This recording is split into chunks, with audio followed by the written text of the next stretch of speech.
नमस्कार, बहुत स्वागत है। देख रहे हैं आप लोग ज्योतिष जराट की। आपके साथ मैं हूं आपका इष्ट फ्रेंड संतोषी। दिनांक 15 मार्च तक, दिनांक 15 सितंबर तक लास्ट डेट डिक्लेयर किया गया है गया जी में अनुष्ठान के लिए। अगर आप रजिस्ट्रेशन चाहते हैं तो मतलब कहने का है कि अब आपके पास समय कम बचा है अपने पितरों के लिए।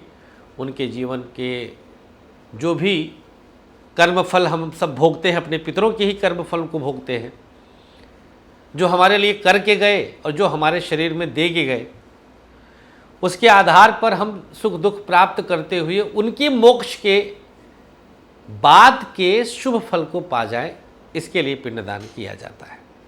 भाई मोक्ष पा गए, अब मोक्ष के बाद उनका पुण्य फल जगेगा और हम पाएंगे। ये सीधा सा इसका सूत्र है। आज हम चंद्रमा के विषय में बताने जा रहे हैं कि चंद्रमा कब अचानक से आपको बर्बाद भी कर सकता है।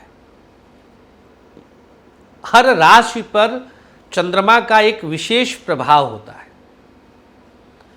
मेष के चंद्रमा का विशेष प्रभाव कैसे जाने कि हमारा चंद्रमा किस राशि में है, ये सबको पता है, क्योंकि वही हमारी राशि होती है जिस राशि में चंद्रमा होता है।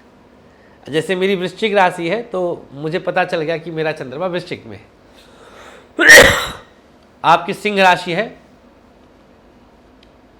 तो आप पता चल गया। हाँ, मून साइन की बात कर रहे हैं, चंद्र राशि जो हम लोग की कुंडली से चंद्र राशि होती है। अंग्रेजों के यहाँ सन साइन चलता है, हम हिंदुओं में खासतौर पे भारतीयों में मून साइन चंद्र बली, चंद्रमा से हम लोग विंशोत्तरी दशा निकालते हैं। ऐसी परंपरा है। शोध का विषय है कि मैं लग्न से भी विंशोत्तरी दशा का प्लान कर रहा हूँ कि लग्न किस नक्षत्र पे है, उसका भवात भवोग के आधार पर महादशा निकालूं और उसको मैं रीड करूं। इस पर हम मेहनत कर रहे हैं। चंद्रमा अचानक से मूड चेंज करके सब कुछ तहस नहस कर देता है और ठीक इसके उलट कई बार मूड चेंज करके बहुत कुछ संभाल और संवार भी लेता है। चंद्रमा सबसे फास्ट मूविंग प्लैनेट है। लगभग 56 घंटे में एक राशि चल लेता है। लगभग 2.25 नक्षत्र, लगभग 9 चरण। चंद्रमा के साथ 3 ग्रह प्रकारांतर से परोक्षात्मक रूप से जुड़ते हैं, मतलब बैक से। नंबर 1, चंद्रमा जिस नक्षत्र में बैठा उस नक्षत्र का स्वामी ग्रह परोक्षतः जुड़ गया। जिस राशि में बैठा है उस राशि का स्वामी ग्रह परोक्षतः जुड़ गया।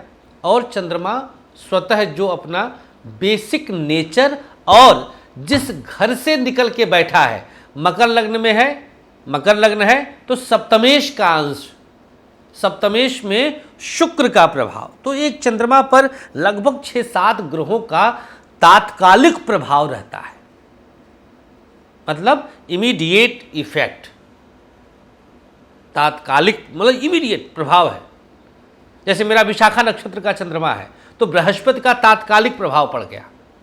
विशाखा चतुर्थ चरण का मेरा जन्म है तो बृहस्पति का तात्कालिक, विशाखा का स्वामी बृहस्पति, तात्कालिक प्रभाव आ गया। अब किसी का वृश्चिक के अनुराधा में जन्म है तो चंद्रमा प्लस शनि का तात्कालिक प्रभाव, और प्लस जिस राशि में है वृश्चिक मंगल का प्रभाव, और चंद्रमा का स्वतः प्रभाव, और चंद्रमा सप्तमेश है तो सप्तमेश का प्रभाव।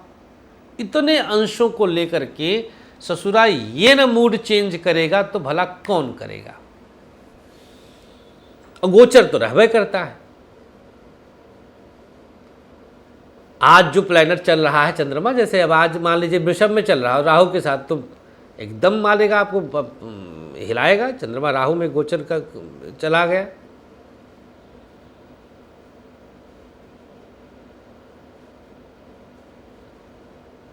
तो ऐसे मूड चेंजर चंद्रमा का जो प्रभाव आप पर पड़ता है, कब सबसे खतरनाक होता है, ये आज हम आपको समझा रहे हैं। देखिएगा, ये थोड़ा सा ज्योतिषीय लैंग्वेज पड़ेगा, लेकिन चूँकि ये कार्यक्रम हमारा ज्योतिष सीखने वालों के लिए ज़्यादा होता है, जो ज्योतिष विज्ञान में रुचि रखते हैं, बाकी के लिए थोड़ा सा कम उपयोगी होता है, क्योंकि इसमें उपाय सेगमेंट हमारा कम रहता है। तो बहुतों को केवल उपाय से मतलब होता है। तो ऐसे लोग से भैया हम तो प्रणाम करते हैं कि आप थोड़ा सा दूसरे कार्यक्रम की तरफ देखिएगा। जब आपका चंद्रमा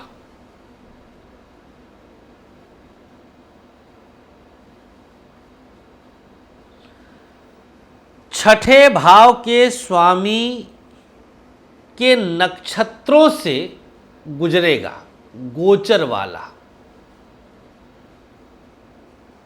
फिर से रिपीट करते हैं, छठे भाव के स्वामी के नक्षत्र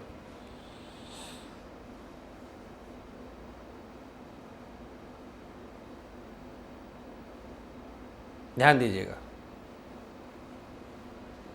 वहां से गुजरेगा। जैसे मान लीजिए कि अब किसी की कुंडली में छठे भाव में कर्क राशि है, मान लीजिए कुंभ लग्न की कुंडली है, छठे में पड़ गया कर्क राशि, तो कर्क राशि का स्वामी चंद्रमा, चंद्रमा के कितने नक्षत्र हैं?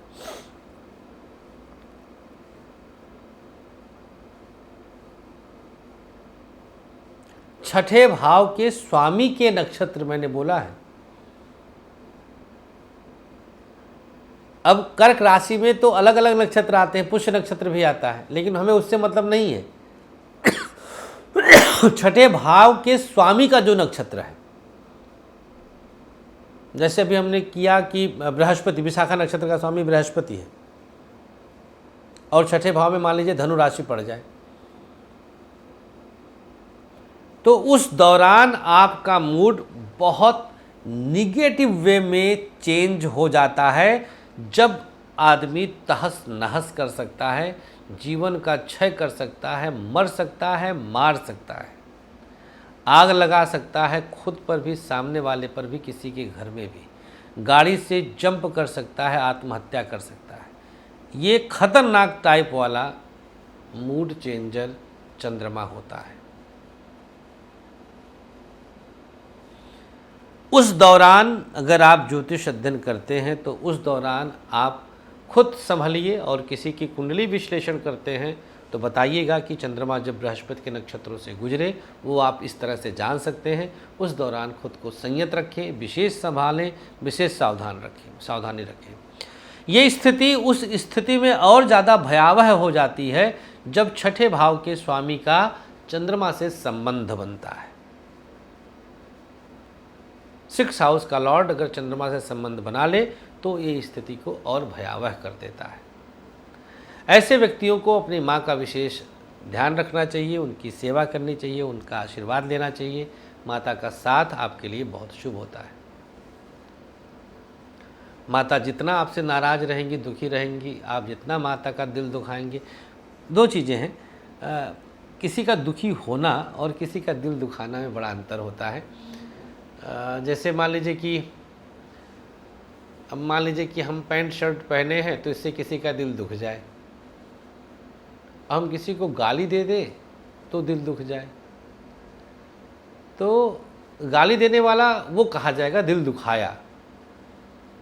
बाकी आपके पैंट शर्ट पहनने से कोई दुखी हो गया तो वो उसी का पार्ट है, वो उसी का पार्ट है, उसमें you can't help it, you can't help it. भैया हमारे हंसने से कोई रोने लगे तो हम हंसना थोड़ी ना छोड़ देंगे, एक बहुत सीधी सी बात है। माता पिता भी कई बार होते हैं, बहुत अलग स्वभाव के हैं, लेकिन जैसे भी हो मुझे उससे कोई लेना देना नहीं। What you are and how you are doing, it always matter. आपको आदर्श पुत्र पुत्री बनना है। मैं बार बार कहता हूँ, आप किसी को आदर्श पिता बनाने के लिए प्रेशराइज नहीं कर सकते, जोर अपने आप पर होता है। तो आप बन जाइए, इसमें बहुत इजी होगा आपका। मतलब मुझे पेन उठाना है तो मैं आसानी से उठा लिया ना, और किसी से उठवाना पड़े मे भी वो ना उठाए, मे भी हमसे झगड़ जाए कि नहीं उठाएंगे, साले क्या कर लोगे, हो सकता है धक्का मुक्की हो जाए, मारपीट हो जाए, लेकिन उठाने में कितनी मज़ेदारी है। मतलब सेकंड तो खुद को बदलना इज़ वेरी इजी, बनस्पत की किसी और को बदलने के लिए विवश करना।